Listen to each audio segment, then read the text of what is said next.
Olá, meus queridos irmãos, tudo bem? Está na paz? Nosso irmão Alberto Lira está de volta. E eu estava analisando uma coisa aqui interessante, aqui em casa, e eu falei, poxa vida, eu tenho alguma coisa aqui para mim colocar mais um vídeo. E eu quero fazer um trabalho, irmãos. Veja bem, eu quero deixar um trabalho bem esclarecido para todos aqueles que querem realmente aprofundar na graça de Deus. Então, eu estava com alguma coisa pronta já, como tem, né? Na verdade, muita coisa pronta. E hoje, como eu estou em casa o dia inteiro, né? E o trabalho secular permitiu isso para que esteja em casa o dia inteiro. E eu quero deixar mais um vídeo aqui. E enquanto os irmãos, né, os nossos inscritos aí, vão crescendo junto com a gente na graça, né? Nós não podemos perder tempo.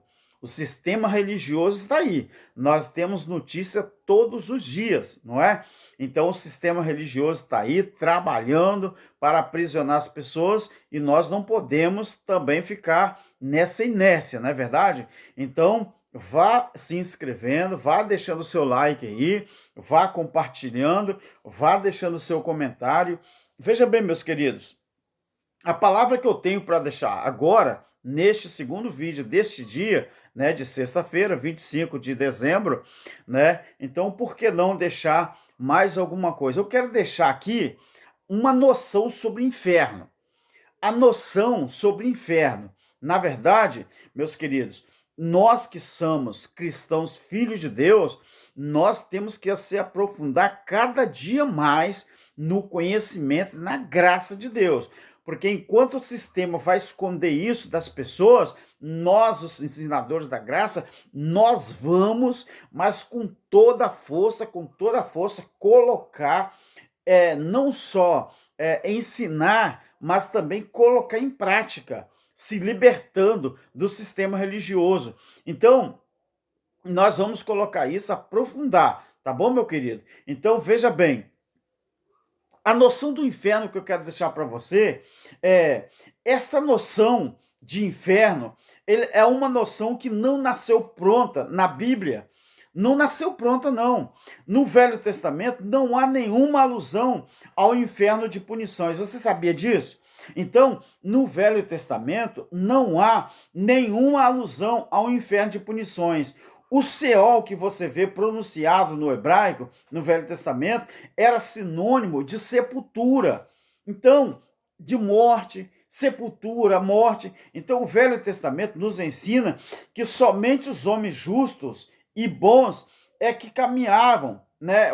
Caminharam em nobreza, fugindo da iniquidade, preste bem atenção, o Velho Testamento nos ensina que somente os homens justos e os homens bons que caminharam em nobrezas, fugindo da iniquidade, são os que reúnem ou os que se reuniam aos seus pais após a morte. Agora, os que vivem sem piedade são aqueles que morreram ou que morrerem, isto no Velho Testamento, são mergulhados na terra onde não há nenhuma concepção ou não há nenhuma consciência, como diz, por exemplo, em Eclesiastes, capítulo 9, versículo 10, que fala lá, nem memória e nem lembrança de coisa alguma. Quer dizer, os salmistas, eles pronunciavam isso porque é a mesma coisa. Quer dizer, lá ele diz assim, os salmos, por que me deixarás cair no buraco do Seol? Você veja o que os salmistas, eles pronunciavam. Então, assim, na minha iniquidade e impiedade, e aos homens, fazendo pouco de mim. Eu que te servi a vida inteira, não deixe a minha alma ir ao Seol. No Salmo 30 que você vai ver isso. Então, por quê? O que significa isso? Eles diziam, porventura, da morte alguém te louvará? Porventura, exaltarão teu nome, uma vez que tenham entrado no Seol? No versículo 9 do Salmo 30. Então, porque a consciência do homem no Velho Testamento era que morrer sem a consciência da graça, sem a experiência do amor de Deus e da piedade, colocava então o indivíduo no apagão, do qual apenas no apagão, do qual ele se levantaria no último dia, apenas para ser julgado. Mas não havia simultaneidade de vida consciente para quem fizesse o mal no Velho Testamento.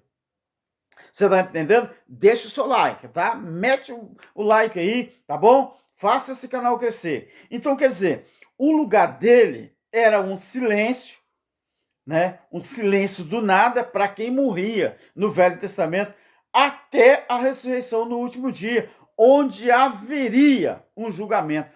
Onde haveria um julgamento. Então você presta atenção que só aparece pela primeira vez com mais clareza em Daniel, não é? Quando a explicitude escatológica de Daniel 12, esse é o Sheol dos hebreus de forma muito rápida. Então, faça uma observação aqui. Agora, observe isso aqui.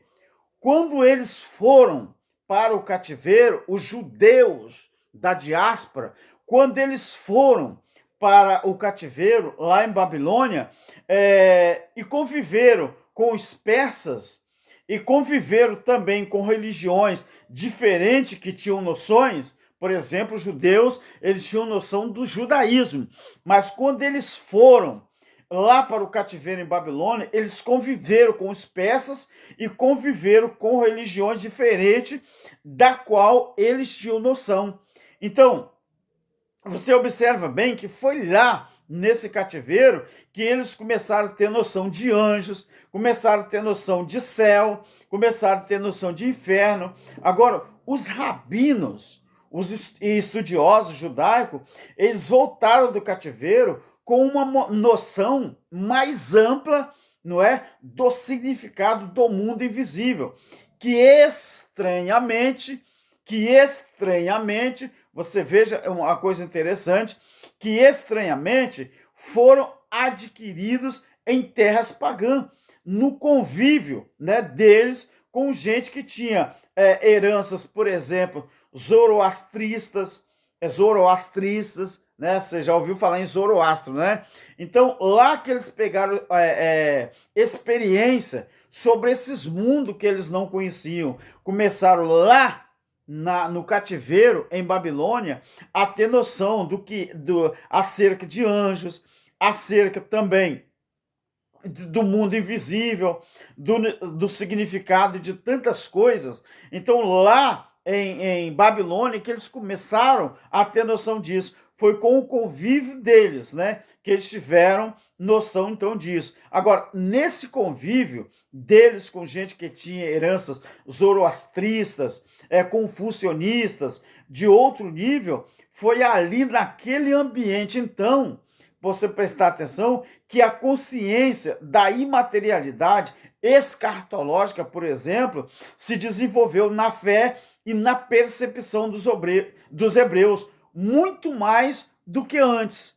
Então, a gente observa, meus queridos, que você presta atenção onde nós vamos chegar sobre a noção de inferno, aquilo que nós tínhamos aprendido com a religião desde de criança, né, nos templos evangélicos. Então, a noção de anjos sempre se manifestou ou sempre se manifestaram, mas ali no cativeiro, quando Ezequiel vê anjos como rodas girante, a consciência do significado de principados e potestades aumentou muito na mente dos hebreus durante aqueles 70 anos que eles tiveram lá na Pérsia, não é? Então, observa uma coisa interessante. Eles voltaram de lá mudados. E você nota isso pela literatura não bíblica, a pseudo-epígrafe que foi produzida naquele período chamado intertestamentário ou intertestamental. essa palavra é difícil pra caramba, intertestamental, depois da volta do cativeiro, que lá em Babilônia. Então, onde tem muito mais anjos, mais profecias e mais principado. Lá na chamada diáspora, por exemplo, então eles começaram a ter noção disso tudo. Então, meu querido, lá quando os judeus foram deportados para aquele país, então lá eles começaram a ter noção sobre o significado de começaram a ter noção de significado de anjos, de céu. Então, durante aquela estadia que eles tiveram lá, aumentou muito na mente dos hebreus durante aqueles 70 anos que eles ficaram ali na Pérsia, não é? Então, o que acontece aqui? Lá existia mais ensinamento sobre anjos, lá existia mais ensinamento sobre profecias, aonde tem muito mais anjos, mais profecias e tem muito mais principado. Foi ali que eles aprenderam muito mais dessas culturas. Então, é a primeira vez que se pronuncia principados e nações, que está no livro de Daniel. Era um conceito que antes você não encontra nesse nível, com essa explicitude toda. Lembre-se que Daniel, ao registrar o capítulo 12 de seu livro, quando ele menciona principado e potestade, lembre-se que ele também era um exilado, era um judeu exilado ali. Agora, você encontra implicitamente em alguns salmos apenas. Agora, explicitamente, você encontra Daniel. Então, quando você chega no Novo Testamento, meus queridos, você vê que no Novo Testamento lida com as apropriações, né? Lida com as apropriações semelhante ao que mostra um certo documentário. Esse documentário que eu menciono a você, ele fala o quê? O que tem nesse documentário sobre essas questões? A gente viu que os abismos geográficos, os abismos topográficos, ou os abismos, os fenômenos, né, como vulcões, ou coisas semelhantes, ou grutas profundíssimas, quer dizer, gerou na mente dos povos a crença do inferno como um lugar de punição. Isso é quando a gente vai chegando no Novo Testamento. Então, esse documentário é muito antigo. Então, ali, esse documentário, ele mostra vulcões, mostra grutas profundíssimas. Então, gerou, a partir desse documentário que rodou o mundo, a noção do inferno ou crença do inferno como um lugar de punição. Lembra que no Velho Testamento isso não era explícito, porque, na verdade, começou-se a acreditar nessa crença a partir do Novo Testamento, a partir de algumas noções que não são bíblicas, são extra-bíblicas. A religião trouxe para a Bíblia como um lugar literal. Então,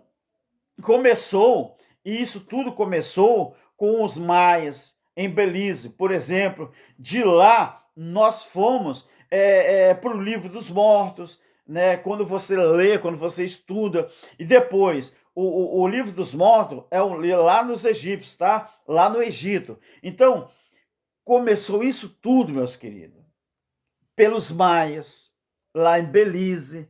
Então, você vê, de lá transferiu-se para os livros dos mortos dos egípcios, e está falando de crença dos povos e não de revelação bíblica.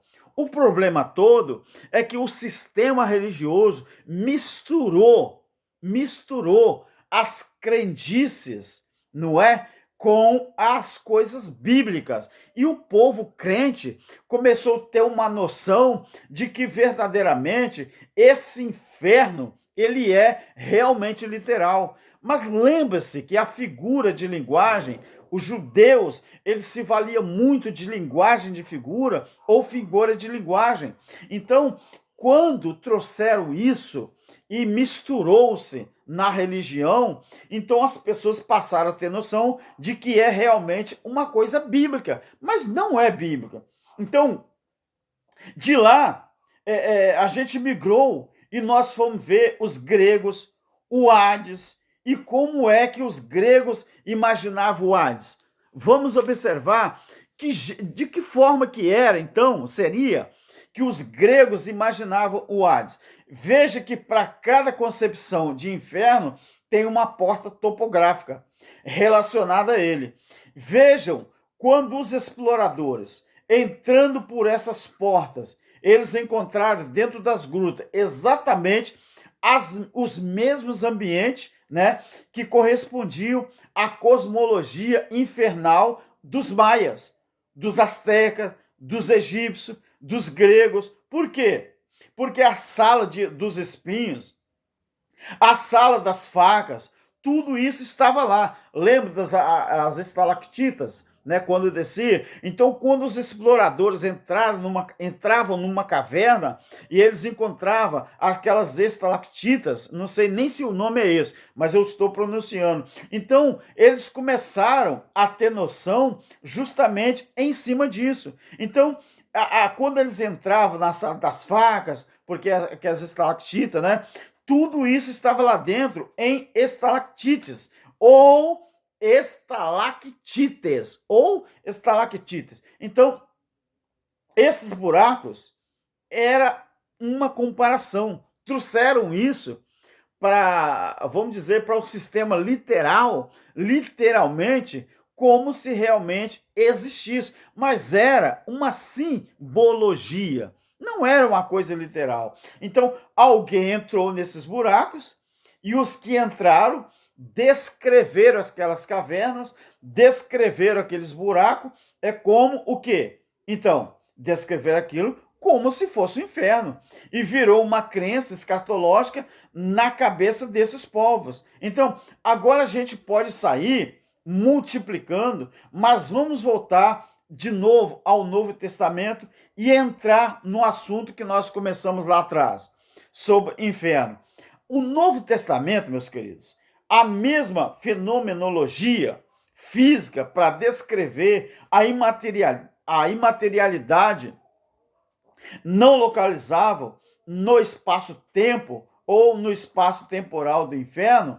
Então você vai observando aqui de onde que eles trouxeram essas crenças todas, né? Para quê? De onde eles trouxeram? Então, da mitologia grega, da mitologia dos maias, dos astecas. Então, o inferno neotestamentário, ele é dimensional, não é local.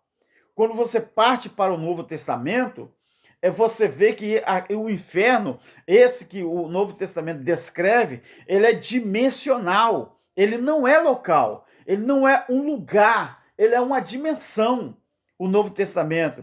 Então, mas o Novo Testamento ele usa por quê?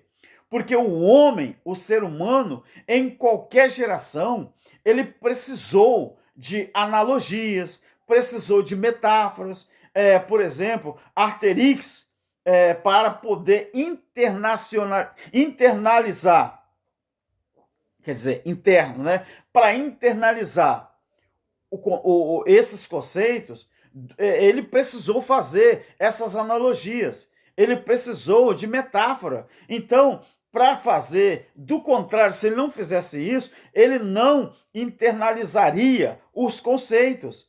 Agora vamos pegar Jesus e ver o que Jesus diz sobre o inferno. Agora sim, vamos ver o que Jesus fala sobre o inferno. Então, olha só, tinha uma lixeira em Jerusalém, eu acredito que você já ouviu falar sobre isso. Tinha uma lixeira lá em Jerusalém, num lugar chamado Vale de Inon. Tem um H, tá? Ou Rinon ou Inon, que no hebraico, muitas vezes, né, você pronuncia, não é? Que o H vale por 2 R's, né, no hebraico. Então você pronuncia Rinon ou Inon. Inon é num bom português. Agora, Rinon, né? Rinon. Você rasga a garganta como se fosse 2 R. Lá, então, tinha um vale de Rinon, né? hoje um dos lugares mais bonitos de Jerusalém, mas no passado esse lugar era uma lixeira. Por que virou lixeira? Porque muitos reis de Israel matavam os seus filhos naquele lugar, oferecendo seus filhos em sacrifício a Moloque, Astarote e outros deuses pagãos, como Belzebu, Baal. Tudo era divindade perversa. Esses deuses que eram considerados para eles, todos eles eram divindade perversa. Então aquele lugar, ele ficou estigmatizado como o lugar da maldade e virou, então, a lixeira da cidade. Esse lugar, que é o Vale de Rinom, ele virou, então, a lixeira da cidade, onde se queimava, não é, o lixo. E a lixeira, normalmente, é lugar de fogo, né? Se você for no lixão aí, dependendo do lugar, dependendo da cidade, você vai ver que naquele lixão tem o fogo queimando direto, mesmo que você não vê o fogo, né, em cima, mas ele está embaixo, como acontece na truta, ou na truma, sei lá, é uma espécie de vegetal que você coloca fogo, e ele sai fumaça, mas o fogo está embaixo. Então, meus queridos, especialmente na antiguidade, botava-se o lixo ali para queimar, lá quando era a lixeira, o Vale de Rinom. Então, quer dizer, Jesus ele diz em Marcos, por exemplo, no capítulo 9, 42 ao 50, usando o Geinom ou Geinom, quer dizer, desse vale. Então Jesus faz o quê?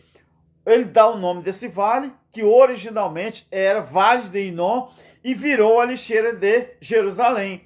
Então, Ge-Inom, ou Ge-Reinom, acabou virando, então, o que?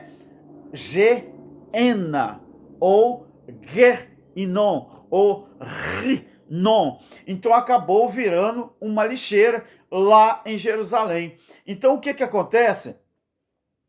É o que a gente lê no Novo Testamento como designação para inferno, associada ao quê? Aonde o fogo não acaba e o verme não morre. Ele estava usando uma linguagem que qualquer um em Israel, qualquer judeu, qualquer israelita entenderia o que ele queria dizer. Por outro lado, nós vemos Jesus definindo outras categorias de inferno. Então aqui, se você observa, você tem este inferno que o fogo não apaga por uma eternidade inteira, mas quando Jesus usa aquela metáfora, ele estava querendo dizer uma coisa mais interessante ainda, que por outro lado, você tem o inferno das quais se saem no Novo Testamento da própria boca de Jesus. Por exemplo, Mateus no capítulo 5. Por exemplo, o assassino verbal. Você sabe o que é um assassino verbal? No capítulo 5 de Mateus, é aquele que não precisava matar ninguém com uma faca. Ele mata com a língua. Esse é o assassino verbal. Ele mata com a língua. Ele mata com desprezo. Ele mata com ódio. Ele mata nulificando o seu próximo. Quer dizer, chamando-o de raca, de nada, designando a vacuidade como existência, desconstruindo o seu próximo, desconstruindo o seu semelhante. Então Jesus disse que essa pessoa que usa, né, essa forma, ou usa, né, essa, vamos dizer assim, essa atitude, Jesus está falando que essa pessoa é habitante do inferno. Jesus disse assim: eu recomendo que você se reconcilie com o seu próximo enquanto vocês estão aqui, a caminho da terra, ou vivendo na terra. Porque se você não fizer isso, você vai ser entregue ao oficial de justiça.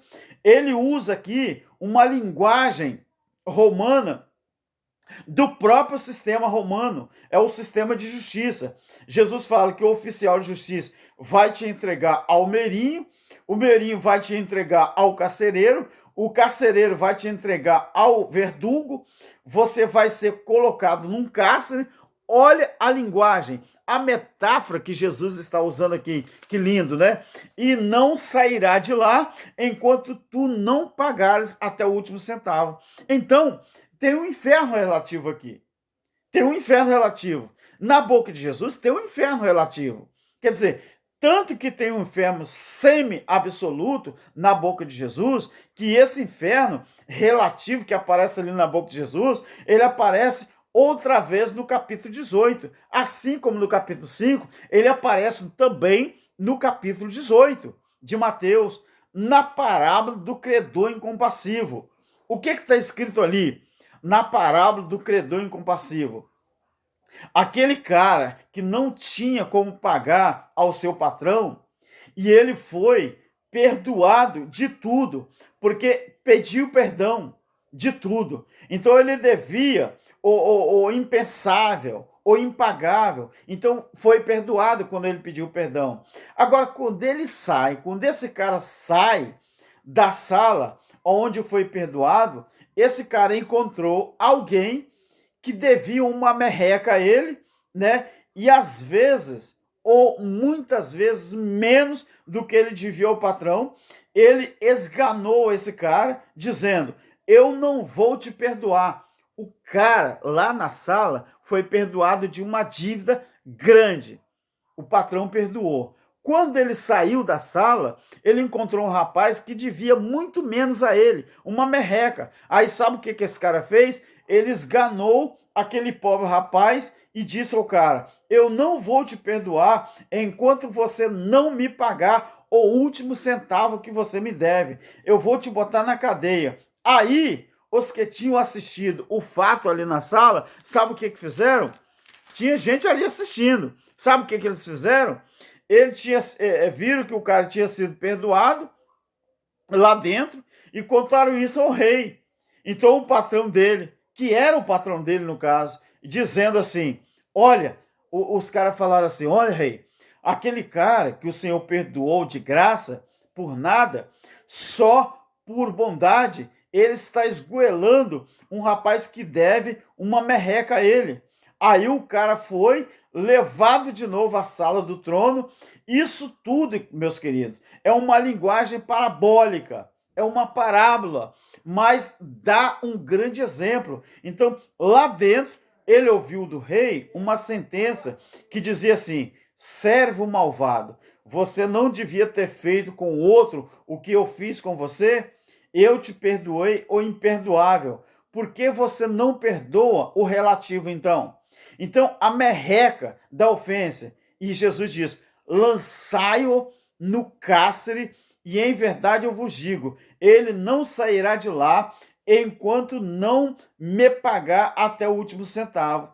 Mas, então você veja bem como é que é legal, como é que é bonito. Mas nessas declarações de Jesus, ele afirma um inferno que tem dia para acabar. Então, quer dizer, um inferno de penalidades que tem tempo final, porque ele falou que o cara ia ser jogado lá até que pagasse o último centavo. Você entendeu? Então, nós observamos aqui, meus queridos, que há mais de 2.000 anos atrás, Jesus falou que ele queria nos libertar. Não foi assim? Então, libertar do quê? Ou libertar de quem? Vamos parar para pensar. João 8, 32 até o 37. Jesus falou: se o Filho vos libertar, verdadeiramente sereis livre. Ele está falando isso com quem? Com os judeus. Então, será que existe realmente alguma lógica? Será que existe, então, alguma lógica em dizer que o Filho de Deus veio neste mundo para morrer, neste mundo para nos libertar? Primeiro, nós temos que nos perguntar: libertar de quem?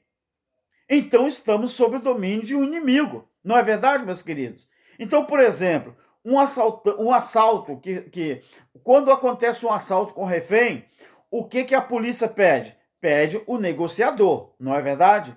Então, Cristo, nesse caso, ele foi o maior negociador para os judeus, porque eram os judeus que estavam escravizados, eram os judeus que estavam refém da lei de Moisés. Então, Cristo, ele veio negociar com os saduceus, com os fariseus, com os sacerdotes, o sumo sacerdote. Ele veio dar a vida dele em troca dos reféns. Quem eram os reféns? Eram os judeus que viviam sob a tutela da lei. Infelizmente, Jesus ele foi morto por esses caras, por esses criminosos, né, que controla todo esse sistema e também toda a humanidade, aquele velho sistema, a velha aliança, a lei que havia. Agora, nós podemos perceber uma coisa, que nós temos o inferno, falado por Jesus. Então, primeiro é o inferno existencial. O que é o inferno existencial? É aquele que a Bíblia fala do cara que já está habitado por esse tipo de inferno. Então, qual é esse tipo de inferno? Qual é o inferno que tem pessoas que já está habitado por ele? Então, esse inferno, o inferno das agonias, do ódio, do julgamento, o inferno do medo, o inferno da expectativa do juízo. Então, como diz em Hebreus 2, 14 e 15, então isto seria ou era um inferno. Toda pessoa que age assim está habitado por um inferno. Age assim como?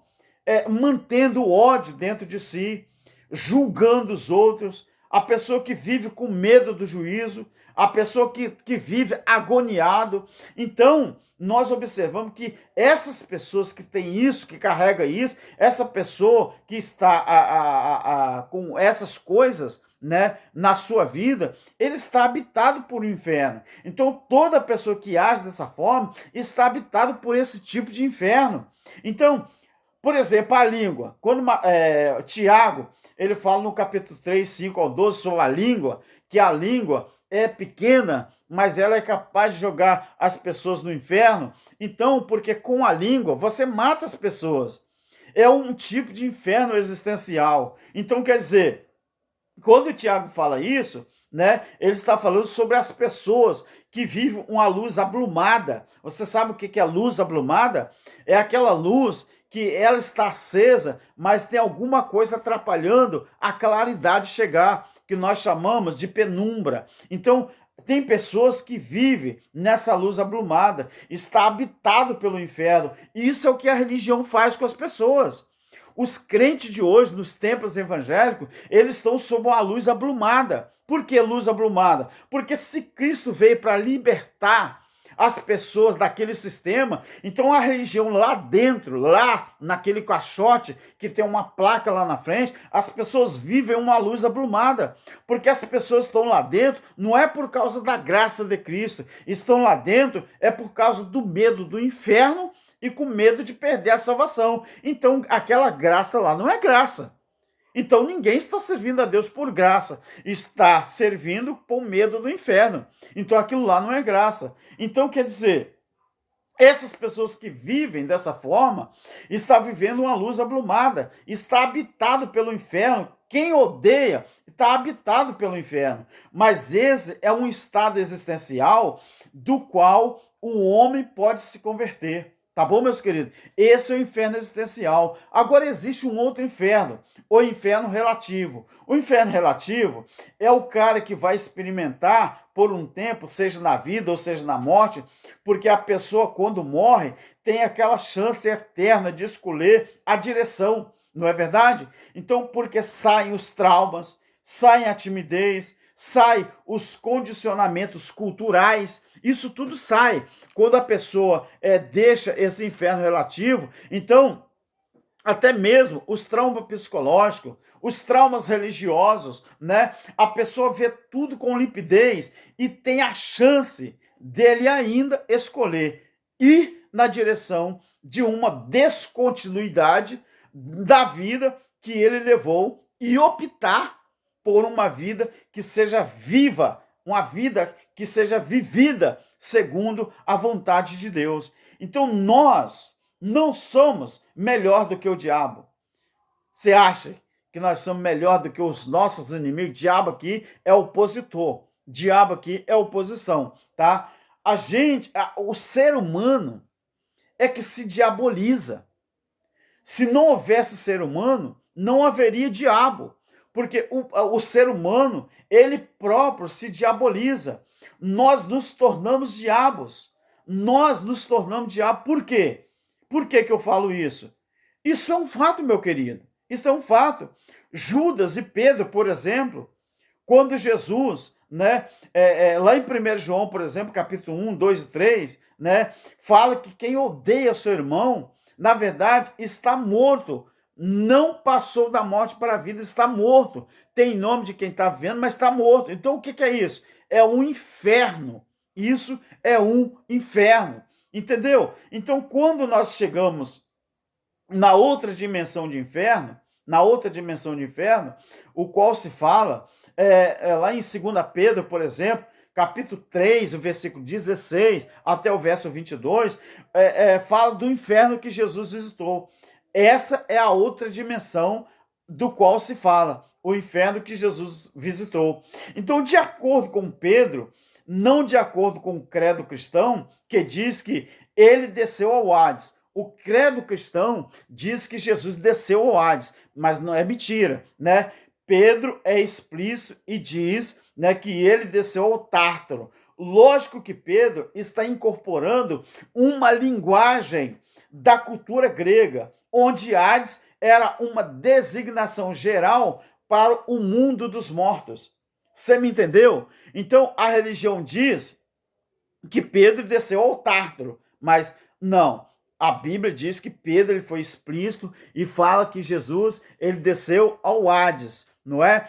Então, nós vamos observar uma coisa interessante aqui, aonde Pedro, né, nessa carta aqui, ele fala uma coisa interessante, que ele fala que Jesus desceu, na linguagem original, ao Geena, né? Ele fala que ali foi ao Geena. Então, quando nós dividimos isso, né, pela cultura, né, dos gregos lá, pela cultura deles, nós dividimos esse tipo de inferno em Elísios, onde ficavam os bons, e Tártaro é onde ia as pessoas para receber as punições. Então Pedro, ele não tem pudor de usar a linguagem cultural grega, da escatologia grega, para ilustrar o que Jesus fez com uma linguagem única, que aquela cultura poderia entender o que ele estava falando.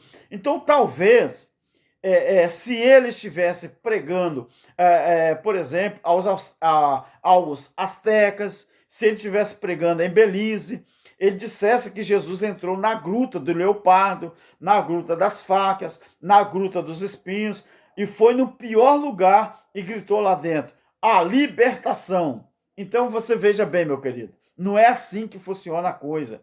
Então, você deve observar que aqueles que tinham sido desobedientes, olha como que é relativo tudo. Preste atenção.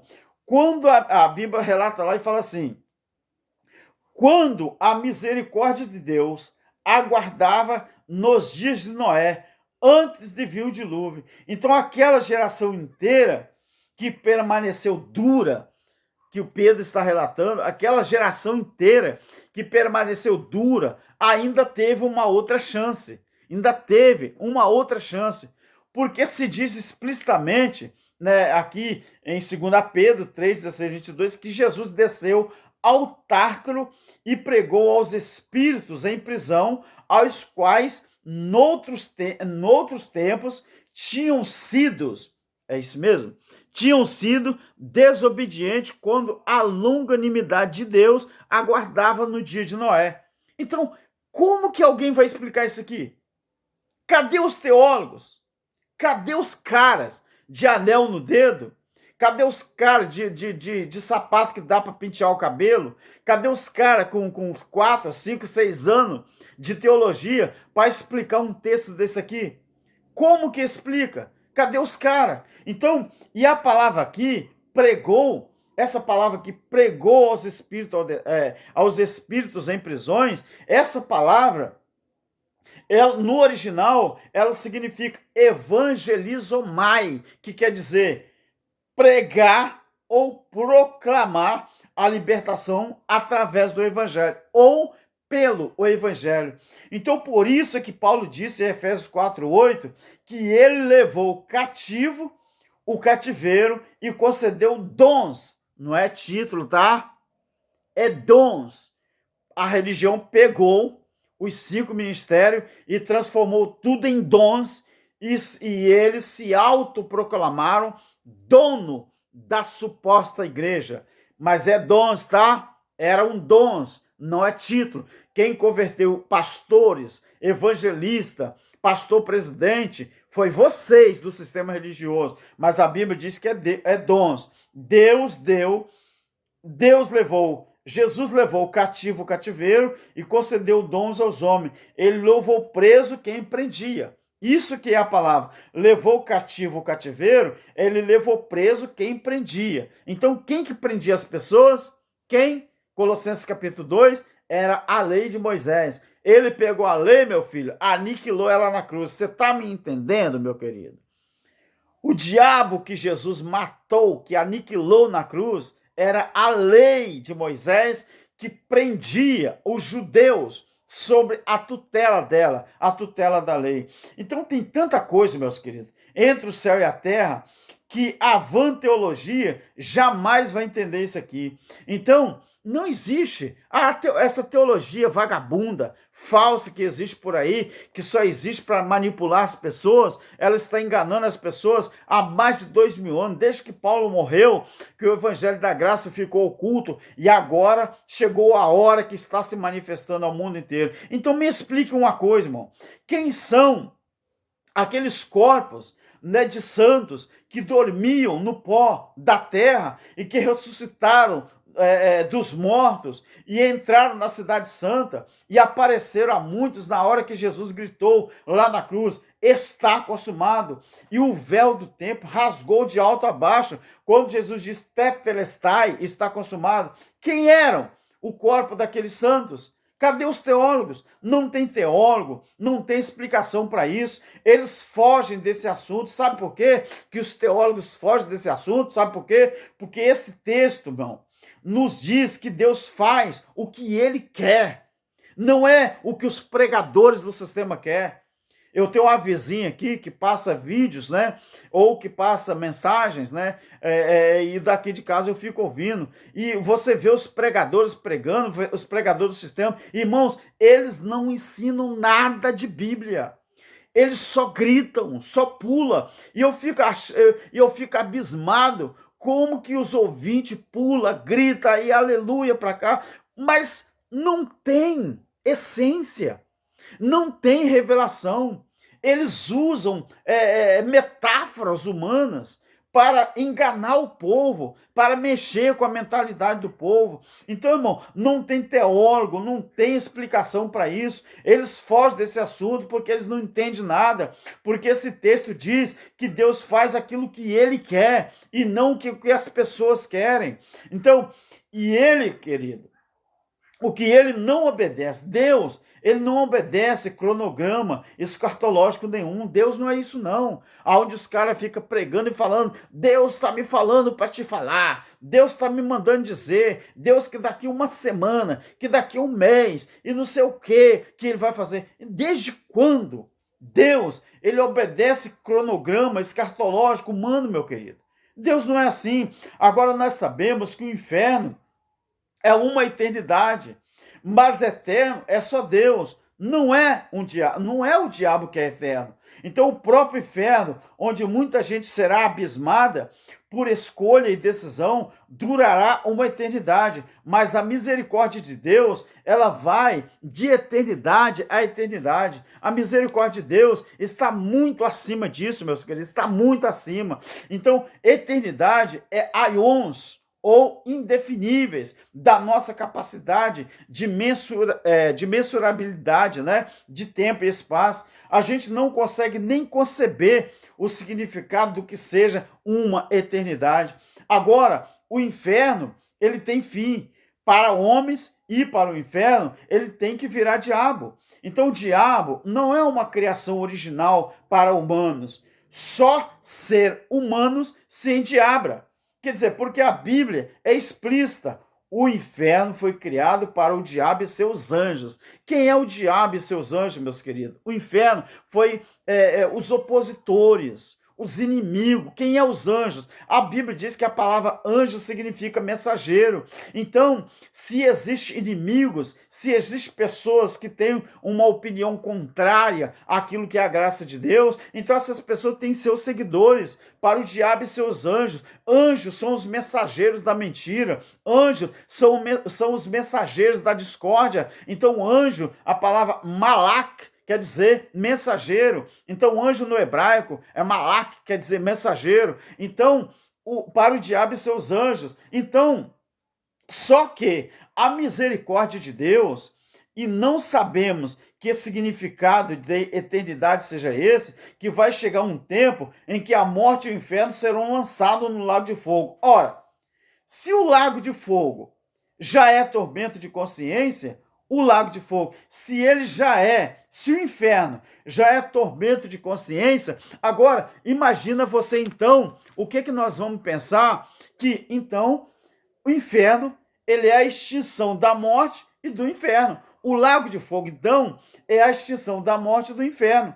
Por exemplo, é a graça de Deus acabando com o inferno e acabando também com todos que no inferno estavam. Esses não viverão eternamente, melhor. Essas pessoas não viverão eternamente. Estes entraram em extinção absoluta e serão diluídos. Sabe o que é diluído? Né? Serão diluídos apenas como parte do universo, mas não terão nenhuma consciência de si. Só durará eternamente aquilo que existir no amor de Deus. Do mesmo jeito que Paulo disse lá em Efésios capítulo 2, versículo 16. O que Paulo diz lá? Aquilo ou aquele que se reconciliaram por meio da sua cruz. Aquilo ou aquele que se reconciliarem por meio da sua cruz. Então o evangelho existe porque a cruz é uma oferta de salvação para todos. A misericórdia, ela triunfa sobre o juízo. E Deus vai dando chance, mas nem por causa disso o cara deixa de viver o inferno aqui. Se ele não se converter, ele vai provar a experiência do inferno. Então, se a pessoa não se converte, ou se a pessoa não deixa a graça de Deus penetrar na vida dele, então ele vai provar a experiência do inferno, quer dizer, naquele lapso de consciência eterna, antes dele partir numa nova direção ou noutra direção. Quer dizer, se ele não escolher naquele arrependimento da misericórdia, quando o médico disse, morreu, mas Deus disse, ainda está vivo para mim, e a vida dele vai passando. Agora, se ele não fizer a escolha da vida, como alguns não fazem, algumas pessoas, eles procedem com a mesma, vamos dizer assim, síndrome de Hitler, né? Que a gente chama hitlerianos, não é? Mesmo essas pessoas, eles têm, então, a síndrome de Hitler. São hitlerianos. Então, tem almas de anticristos e que se tornam mentes podres mesmo. Tem homens que viram demônios. Estes vão provar o inferno e não sairão de lá enquanto não pagar até o último centavo. Então, quer dizer, o crente vive no inferno, mais do que o próprio descrente. Você sabia que tem crente que vive no inferno mais do que o descrente?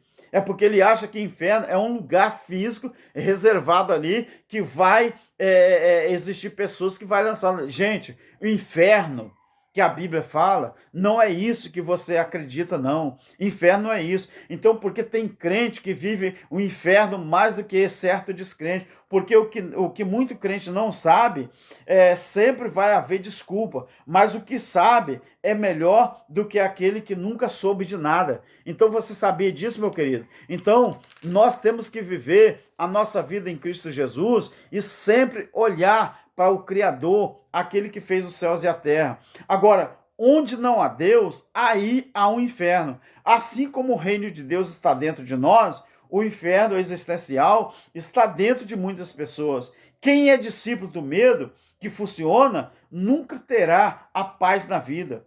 Quantas pessoas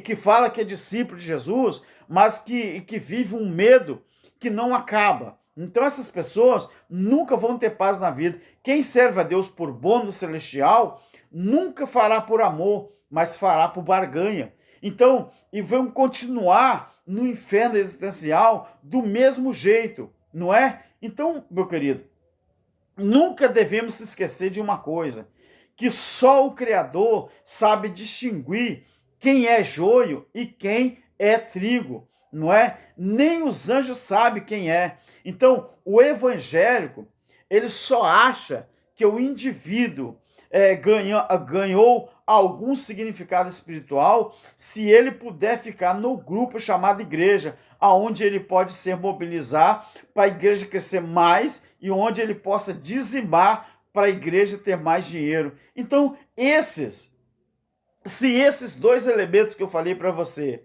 não se configurarem, para muitos evangélicos, Deus não tem interesse na pessoa humana. Agora, isso de acordo com certos evangélicos. Então, irmãos queridos, é difícil, é difícil. Então, as pessoas, eles têm uma noção errada daquilo que é inferno. Então, a igreja evangélica de hoje, como que ela está procedendo? Então, vou falar alguma coisa sobre a igreja evangélica. Então, a igreja evangélica hoje, ela está igualzinha à igreja católica. Ensinam eles que fora da igreja evangélica não há salvação. Os evangélicos falam isso. Agora, por isso que o indivíduo que não está na igreja evangélica é considerado o quê? Ele é considerado um desviado da fé. Ele é considerado um desviado, um desigrejado, um destemplado. Mas qual igreja que eles falam? Templos evangélicos. Então, os evangélicos, eles mentem. Os evangélicos, eles mentem. Os evangélicos que eu falo é entre aspas, tá, meu querido? Agora, os verdadeiros evangélicos não. Porque os verdadeiros evangélicos entendem o evangelho. Os verdadeiros evangélicos não cometem essas besteiras, mas os evangélicos, entre aspas, né, eles são católicos medievais nessa perspectiva. Entende? Quando ele diz que Jesus é o caminho da salvação, eles estão mentindo. Porque quando você entra na religião deles, você vai ver quem é o caminho da salvação. Eles, aqui fora, ele diz que o caminho da salvação é Cristo. Quando você entra lá dentro, eles falam que o caminho da salvação é a religião deles, é a igreja deles. Porque lá, se você não pagar o dízimo, se você não der oferta, se você não se vestir do jeito que eles mandam, se você não fizer tudo que eles mandam, eles falam que você vai para o inferno. Então, como que eles dizem cá fora que Cristo é o caminho da salvação? Então, para esse tipo de gente, Jesus é apenas um elemento atrativo, usado como sedução na mensagem evangélica, até que o incauto, né, fique crendo que, de fato, ele está sendo chamado para uma experiência com um Jesus que supostamente é amor, bondade e misericórdia. Depois, essa pessoa descobre que nos templos não é nada disso que ele imaginou. Por quê? Por causa daquele tipo de coisa que vão ensinando. Ei, eu quero te perguntar, você quer se libertar desses infernos que existem, psicológico, esses infernos existencial, esses infernos emocionais que existem por aí, esses infernos mentais, esses infernos que a religião prega e que diz que existe? Não existe, não. Você já ouviu falar sobre as conspirações, né? Dentro das igrejas, né? Isso não é Deus. Lá tem tantas conspirações, eles falam tanta coisa para você que não existe na Bíblia. Meu querido, muito obrigado. Deixa o seu like, tá bom? Eu falei sobre noção de inferno, tá bom? E por isso o vídeo ficou comprido, quase 1 hora, né? Mas eu quero te dizer uma coisa. O nosso irmão Alberto, mesmo se o vídeo ficar 1 hora, 50, 40 minutos, mas eu quero ser expressivo, eu quero ser esclarecedor para você. Se inscreva no canal, deixa o seu like, compartilhe, comente e também faça aquilo que nós temos feito, tá bom, meu querido? Espalhe a mensagem da graça de Deus, tá bom? Fique na paz, fique na graça. Amém. E bom aproveito, tá?